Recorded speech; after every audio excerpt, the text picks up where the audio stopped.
Muhammad Iriawan pun tetap mengapresiasi pencapaian timnas Indonesia belakangan ini di bawah asuhan pelatih Sintayong.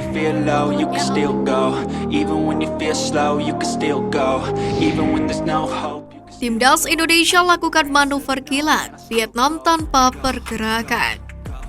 Kejuaraan sepak bola Asia Tenggara Piala AFF 2022 akan digelar pada 23 Desember 2022 hingga 15 Januari 2023. Sejumlah negara kuat ASEAN termasuk timnas Indonesia diketahui telah memiliki rencana cerdas untuk mempersiapkan diri menghadapi Piala AFF 2022.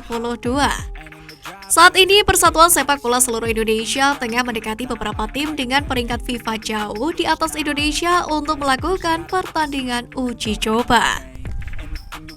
Pertandingan tersebut akan digelar bertepatan dengan FIFA Matchday pada September mendatang, yakni sebagai bagian dari persiapan Piala AFF 2022 dan Piala Asia 2023. Negara dari Amerika Kuraçao disebut-sebut menjadi salah satu tim yang dibidik oleh PSSI, tetapi masih sulit ditetapkan lantaran terhalang syarat vaksinasi. Selain itu, Indonesia juga berencana mengundang Hong Kong dan India untuk melakukan pertandingan persahabatan. Tidak hanya Indonesia, dua kekuatan ASEAN lainnya, yakni Thailand dan Malaysia, ternyata juga sudah memiliki rencana khusus, di mana Thailand yang akan maju sebagai juara bertahan berencana menggelar turnamen uji coba bertajuk Kings Cup di mana mereka juga akan mengundang Malaysia. Berbeda dengan tim 4 besar ASEAN lainnya, Vietnam justru terlihat tanpa pergerakan menjelang Piala AFF 2022. Vietnam diketahui belum memiliki rencana uji coba, di mana sang pelatih Park Hang-seo baru saja kembali setelah pulang kampung ke Korea Selatan.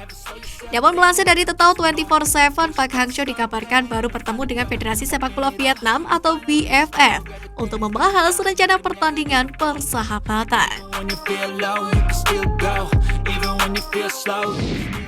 Strategi Jitu Indonesia perkuat skuad jadi panutan Timnas Ghana. Timnas U19 Indonesia masih mengejar beberapa pemain untuk dinaturalisasi jelang Piala Dunia U20 tahun depan. Pelatih Sintayong memang menginginkan injeksi tenaga baru jelang pegelaran Piala Dunia U20 2023, di mana menurutnya kehadiran pemain-pemain anyar diperlukan di turnamen nanti. Bagi pelatih Sintayong, ada beberapa kekurangan dari skuad sekarang, terutama di posisi bek tengah, bek kiri, dan kanan, playmaker, dan demi melapisi Marcelino dan gelandang bertahan. Ternyata program naturalisasi tidak mutlak dikejar oleh Timnas Indonesia. Timnas Ghana pun melakukan hal yang sama jelang penampilan mereka di Piala Dunia 2022. Ini akan menjadi penampilan keempat Ghana di Piala Dunia setelah 2006, 2010, dan 2014. Akan tetapi, penampilan mereka di beberapa turnamen terakhir tidak impresif. Ghana terlempar di fase grup Piala Afrika 2021 tanpa kemenangan dan hanya mencetak 2 gol dari 3 laga. Pada Piala Afrika 2019 sebelumnya, mereka lolos dari grup tetapi langsung kalah di babak 16 besar. Pun Ghana terlempar dari penampilan terakhir mereka di Piala Dunia 2014 pada fase grup, juga tanpa kemenangan.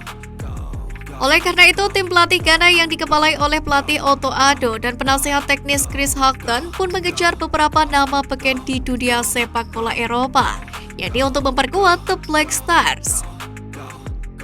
Beberapa yang masuk incaran naturalisasi Federasi Sepak Bola Ghana untuk Piala Dunia 2022 adalah Inaki Williams dari Athletic Bilbao, Tariq Lamptey dari Brighton and Hove Albion, Callum Hudson-Odoi dari Chelsea, dan juga Eddie Nketiah dari Arsenal.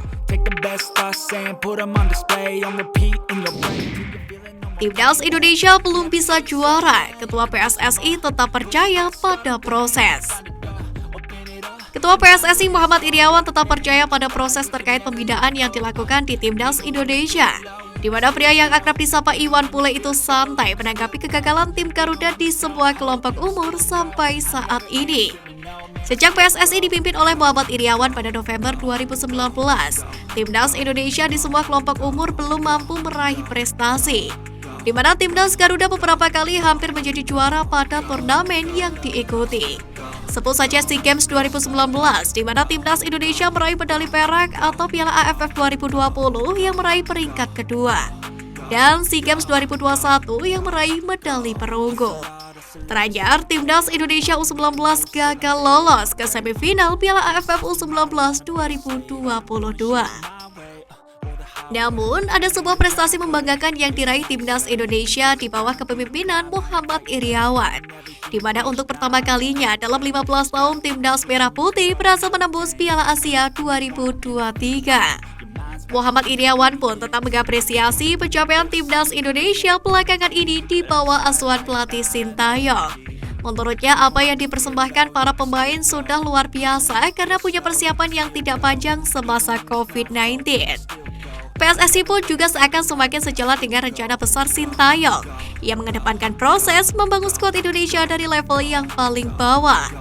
Bahkan Sintayong beberapa waktu lalu berujar jika Timnas Indonesia masih membutuhkan waktu 10 tahun lagi untuk bisa bersaing di level Asia. Hal tersebut tentunya juga harus diikuti dengan sistem liga yang mumpuni. You got a mind, but even that could change. You could flip the gray matter like some batter in your brain. That's why I say, fake it till you make it A. And if you play that game, then you just might make a change. Rearrange all the bad to okay. Take the worst thoughts saying, turn them to a game. Take the best thoughts saying, put them on display. On repeat in your brain till you're feeling no more pain. Never slow yourself down, you can do some more. Push past